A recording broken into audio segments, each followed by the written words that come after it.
Yenepoya allied ಮತ್ತು health care professions ಆಯೋಜಿಸಿರುವ ಬಹುನಿರೀಕ್ಷಿತ ಅಸ್ತ್ರ 3.0 ಅಖಿಲ ಭಾರತ ಅಂತರ್ ಕಾಲೇಜು ಕ್ರೀಡಾ ಮತ್ತು ಸಾಂಸ್ಕೃತಿಕ ಉತ್ಸವವು ಎನೆಪೋಯ ಸಾಕರ್ ಮೈದಾನದಲ್ಲಿ ಅದ್ಭುತವಾದ ಉದ್ಘಾಟನಾ ಸಮಾರಂಭದೊಂದಿಗೆ ಪ್ರಾರಂಭವಾಯಿತು. ಈ ಕಾರ್ಯಕ್ರಮವು ಗಣ್ಯರು, ಕ್ರೀಡಾಪಟುಗಳು ಮತ್ತು ಸಾಂಸ್ಕೃತಿಕ ಉತ್ಸಾಹಿಗಳ ಮಹಾಸಭೆಗೆ ಸಾಕ್ಷಿಯಾಯಿತು.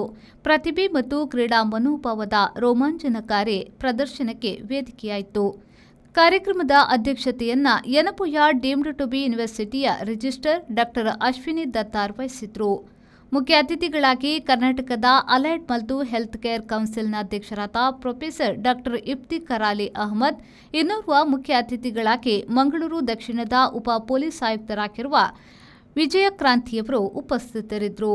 ಗೌರವ ಅತಿಥಿಗಳಾಗಿ 7 ದಿನಗಳ ಕಾಲ ನಿರಂತರವಾಗಿ ಭರತನಾಟ್ಯ ಮಾಡುವ ಮೂಲಕ golden book of world record ಬರೆದ ರೆಮೋನಾ ಇವೆಟ್ ಪಿರೇರಾ ಅವರನ್ನು ಸನ್ಮಾನಿಸಲಾಯಿತು. ಎನೆಪೋಯ ಅಲೈಡ್ ಮತ್ತು ಹೆಲ್ತ್ ಕೇರ್ ಪ್ರೊಫೆಷನ್ಸ್ನ ಡೀನ್ ಮತ್ತು ಅಸ್ತ್ರ 3.0 ಇದರ ಸಂಘಟನಾಧ್ಯಕ್ಷರಾದ ಡಾಕ್ಟರ್ ಸುನೀತಾ ಸಲ್ಡಾನ ಮತ್ತು ಸಂಘಟನಾ ಸಹ ಅಧ್ಯಕ್ಷರಾದ ಎನೆಪೋಯ ಫಿಸಿಯೋಥೆರಪಿ ಕಾಲೇಜಿನ ಪ್ರಾಂಶುಪಾಲರಾದ ಪ್ರೊಫೆಸರ್ ಲೂರ್ದ್ ರಾಜ್ ಉಪಸ್ಥಿತರಿದ್ದರು.